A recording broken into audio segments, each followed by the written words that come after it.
যিহেতু ফাৰ্ষ্ট পূজা হয় তো পূজাত মানে তাৰ কাৰণে পাৰ সেজু দিম আমাৰ জীৱনলৈ বেবীও আহি গ'ল সেইটো কাৰণে মানে হেল্ল' এভৰিৱান কি খবৰ আপোনালোকৰ মোৰ নতুন এটা ভিডিঅ'লৈ আপোনালোক সকলোকে পুনৰবাৰ স্বাগতম জনাইছোঁ বেবী টোপনি গৈ আছে এতিয়া কোচতে লৈ আছোঁ পটককৈ মানে বিচনাত দিলে খাৰ পাই যায় যে সেইকাৰণে অলপ সময় কোচতে লৈ থাকোঁ তাৰপিছতে বিচনাত দি দিওঁ এইবাৰ আমাৰ বেবী যিহেতু ফাৰ্ষ্ট পূজা হয় তো পূজাত মানে তাৰ কাৰণে কি শ্বপিং কৰিছোঁ আৰু এইবাৰ আমি পূজাত মানে কি ভাবিছোঁ মানে কি দুৰ্গা পূজাত যিহেতু বগা পাৰ সেজু দিম আমাৰ বেবীৰ নামত তাৰপিছত আকৌ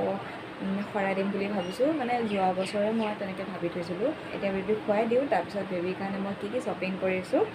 পূজাৰ কাৰণে যিহেতু 5 দিন পূজা হয় 5 দিন তো এতিয়া বেবীক বিচনাত খুৱাই দিলোঁ আৰু এতিয়া মই আপোনালোকক দেখাওঁ আমাৰ বেবী যিহেতু ফাৰ্ষ্ট দুৰ্গা পূজা তো কি শ্বপিং কৰিছোঁ বেবীৰ কাৰণে সেইখিনি ফাৰ্ষ্ট হৈছে এযোৰ চেট বুকু খোলা হয় আৰু এনেকুৱা হয় পেণ্ট এইটো টি চাৰ্টটো তো এযোৰ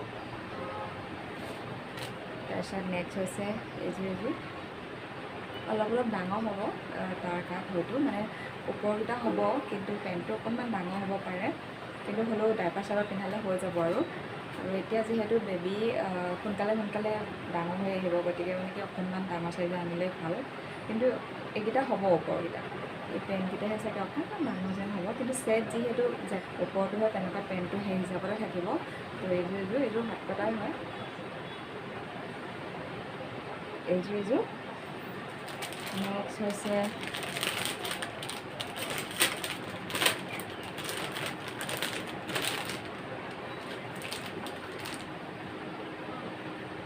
এইযোৰ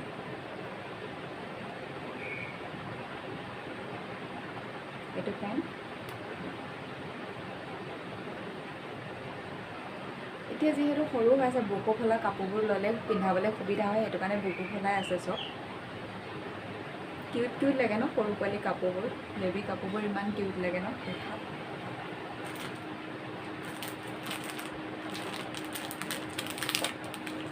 একেবাৰে মই খুলি চোৱাই নাই আপোনালোকৰ সন্মুখতে খুলিছোঁ যে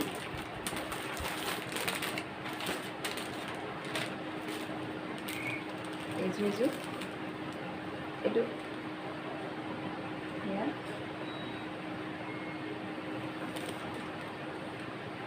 পেণ্টটো এইটো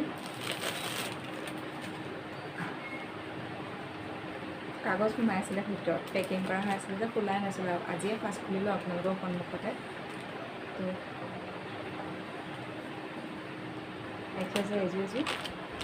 কালাৰকেইটা কেনেকুৱা লাগিছে জনাব দেই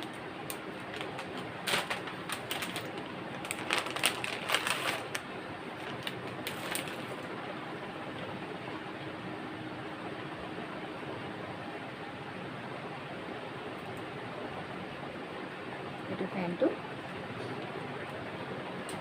এযোৰ কাপোৰ আৰু এযোৰ কাপোৰ কালাৰটো অলমষ্ট ছেম টাইপৰ কিন্তু হ'লেও অলপ বেলেগ এইটো কালাৰটো অলপ কাঢ়া এইটো অলপ পাতলা তো এয়া 5যোৰ কাপোৰ আছে বেবী যিহেতু 5 দিন দুৰ্গা পূজা হয় বেবীৰ কাৰণে 5যোৰ কাপোৰ যিহেতু দুৰ্গা পূজা 5 দিন হয় গতিকে 5যোৰ ছেট লৈছোঁ 5 দিন 5যোৰ পিন্ধাবলৈ তো কালাৰবোৰ কেনেকুৱা লাগিছে জনাব আৰু কাপোৰযোৰ কেনেকুৱা লাগিছে জনাব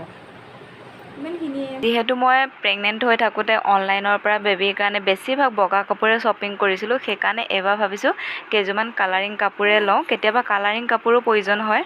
আৰু আপোনালোকৰ দুৰ্গা পূজা শ্বপিং কৰিছেনে আপোনালোকে সেইটোও জনাব আজি ভিডিঅ'টো ইমানখিনিয়ে নতুন ভিডিঅ'ৰ সৈতে আকৌ আপোনালোকক লগ পাম আজি ভিডিঅ'টো চোৱাৰ বাবে বহুত ধন্যবাদ যিসকলে মোৰ চেনেলটো ছাবস্ক্ৰাইব কৰা নাই চেনেলটো ছাবস্ক্ৰাইব কৰিব লাইক কৰিব বাই বাই নেক্সট ভিডিঅ'ত লগ পাম